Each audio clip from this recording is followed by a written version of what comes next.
తుంగభద్ర జిల్లాలో ఇటు ఏపీ కర్ణాటక చేస్తున్న జలదోపిడి బీఆర్ఎస్ అంటే సమరశంఖం పూరించింది. ఈ నేపథ్యంలో మహబూబ్ నగర్ జిల్లా బీఆర్ఎస్ నేతలు కూడా ఆర్డీఎస్ ను సందర్శించనున్నారు. కర్ణాటకలోని రాజౌలి బండ డైవర్షన్ స్కీమ్ ను పరిశీలించనున్నారు. అయితే మాజీ మంత్రులు లక్ష్మారెడ్డి టు శ్రీనివాస్ గౌడ్, మాజీ ఎమ్మెల్యేలు ఆల వెంకటేశ్వర రెడ్డి, చిట్టెం రామ్మోహన్ రెడ్డి, బీరం హర్షవర్ధన్ రెడ్డి అండ్ ఎమ్మెల్యే విజయుడు, ఎమ్మెల్సీలు చెల్లా వెంకటరామిరెడ్డి, నవీన్ కుమార్ పార్టీ నాయకులతో కలిసి పెద్ద ఎత్తున తరలి వెళ్లారు.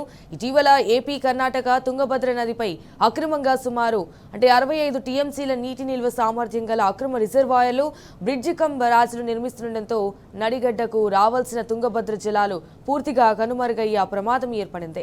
వాటిని అడ్డుకునేందుకు అవసరమైన కార్యాచరణ రూపొందించడానికి కూడా బీఆర్ఎస్ ప్రతినిధి బృందం స్వయంగా ప్రాజెక్టు బాట పట్టింది.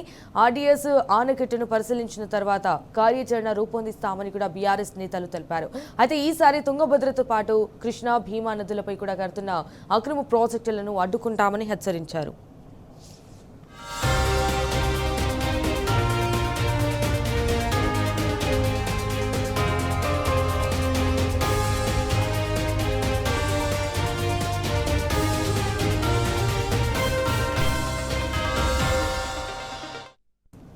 సో రైట్, ఇక ఇదే విషయానికి సంబంధించి మరిన్ని డీటెయిల్స్ మా ప్రతినిధి నరేష్ ఫోన్ ద్వారా అందిస్తారు. రైట్ నరేష్, ఇటు నేడు ఆర్డీఎస్ ఆనకట్టుకైతే పాలమూరు బీఆర్ఎస్ నేతలు అయితే వెళ్లారు. సో దీనికి సంబంధించిన అప్డేట్స్ ఏంటి?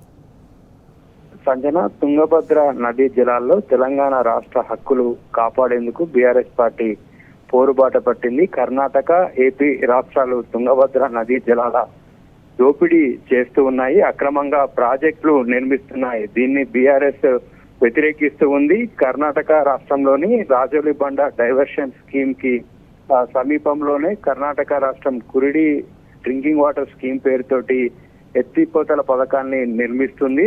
60 రోజుల పాటు 2 టీఎంసీల నీటిని తరలించేటటువంటి విధంగా ఈ అక్రమ ప్రాజెక్ట్ ను డిజైన్ చేసి దాదాపుగా పనులు పూర్తి కావస్తున్నాయి. అయితే ఈ ప్రాజెక్టుకు సంబంధించి తెలంగాణ రాష్ట్ర సర్కార్ కి సమాచారం లేదు. కేఆర్ఎంబి అధికారులు విజిట్ చేసినటువంటి సందర్భంలో ఈ విషయం బయటపడింది. ఈ ప్రాజెక్ట్ ను అడ్డుకోవాలని, దీనిపైన అభ్యంతరం తెలపాలని మొదటి నుంచి బీఆర్ఎస్ వాదిస్తూ వస్తుంది. ప్రభుత్వాన్ని మీద ఒత్తిడి కూడా తీసుకొస్తుంది. గత 15-20 రోజుల నుంచి కూడా ఈ అంశం తెర మీదకి వచ్చింది. అంతకు ముందు ప్రాజెక్టు దాదాపుగా సంవత్సరం క్రితమే కర్ణాటక రాష్ట్రం ప్రారంభించి పనులు దాదాపుగా పూర్తి కావస్తున్నప్పటికీ కూడా తెలంగాణ సర్కార్ కి ఈ ప్రాజెక్టుని అడ్డుకోవాలని కేఆర్ఎంబికి అభ్యంతరం తెలపడం కానీ ఎటువంటి పని కూడా చేయలేదు. దీంతో బీఆర్ఎస్ పార్టీ ఈ అంశాన్ని తెర మీదకు తీసుకొచ్చింది. ప్రభుత్వం ఎట్టి పరిస్థితుల్లో కేఆర్ఎంబికి ఫిర్యాదు చేసి ఆ ప్రాజెక్ట్ ను ఆపాలని బీఆర్ఎస్ డిమాండ్ చేస్తూ వస్తుంది.